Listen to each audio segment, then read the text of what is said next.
और चाइना के साथ इंडोनेशिया, मलेशिया, उधर के जितने भी देश हैं उन सब ने एक लगभग इसी प्रकार की शब्दावली में भारत सरकार को पत्र डाला।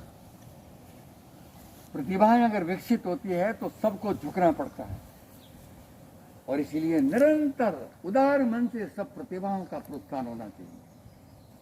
ये जो अभी जो बोले हैं मैं समझता हूँ ये मूर्ख और कोई छोटी मोटी बात इसके अंदर नहीं है। प्रतिभा के सम्मान के अंदर उन्होंने कहा कि अगर इस कॉलेज में पढ़ते हैं तो हम पूरी तरह से उसको आगे बढ़ाएंगे। मूलतः प्रतिभाओं का प्रोत्साहन है, और इसीलिए विश्व ने जब कभी आंखें खोली तो सबसे पहले हिंदुस्तान की धरती पर ही बहुत अद्भुत शिक्षा देखी, बहुत अद्भुत डेवलपमेंट देखा था। अभी समझ में किसी को नहीं आता क्यों, कई बार हम ध्यान से वो पता भी नहीं करते, लेकिन जो ध्यान से देखते हैं उनको ध्यान में आता है। डॉक्टर कलाम जैसा पूर्व राष्ट्रपति, विश्व का एक बहुत प्रतिभा संपन्न एक विज्ञानी, जिसने किसी जमाने में अमेरिका को धूल चढ़ा दी थी, याद हो तो ये पोखरण का जो विस्फोट हुआ था उसका बिल्कुल मना था। एक बार उस समय के प्राइम मिनिस्टर, उस समय के विद्वान भी चक्कर खा गए कि वर्तमान में अगर हमारी प्रतिभाओं को अगर साइंस और टेक्नोलॉजी मामले में बाहर से सहयोग नहीं मिला तो हमारी स्थिति खराब हो सकती है।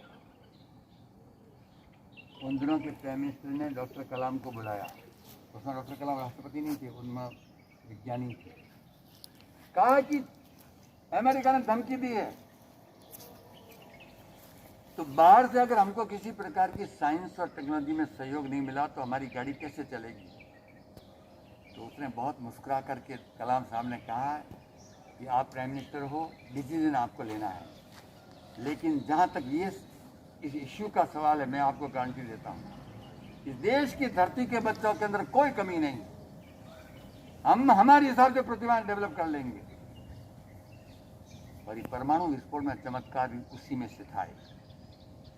बाद में भी आपको ध्यान हो तो रशिया को दबाव दिया कि ये इंजन मत दीजिए, ऐसी प्रतिभा यहाँ बैठी। और आज स्पेस साइंस के मामले में कुछ मामले में अपने कदम जिस ढंग से बढ़े हैं दुनिया सारी चकित है। असंभव दुनिया में कुछ नहीं होता है, और इसीलिए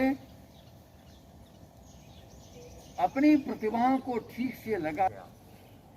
लेकिन मैं जब छोटी सी कक्षा में था, बिल्कुल प्राइमरी स्कूल में था, उसे अमुक मास्टर जी हमको पढ़ाते थे, नाम याद करके बोले, राष्ट्रपति बनने के बाद में थर्ड ग्रेड टीचर का याद किया, अपने आप में कितनी बड़ी बात है। कई बार हमारे टीचर्स को भी अंदर मन लगता है कि हम तो मास्टर हैं, जैसे कोई मास्टर होना गलत। ये देश का दुर्भाग्य है कि शिक्षा के मामले में कई विकृत बातें डेवलप हैं। राष्ट्रपति होता है, अध्यापक ने जिस प्रेम से और प्रोत्साहन मुझे दिया था वो न देता तो शायद मैं आज की तरह ऊंचा चढ़ पाता।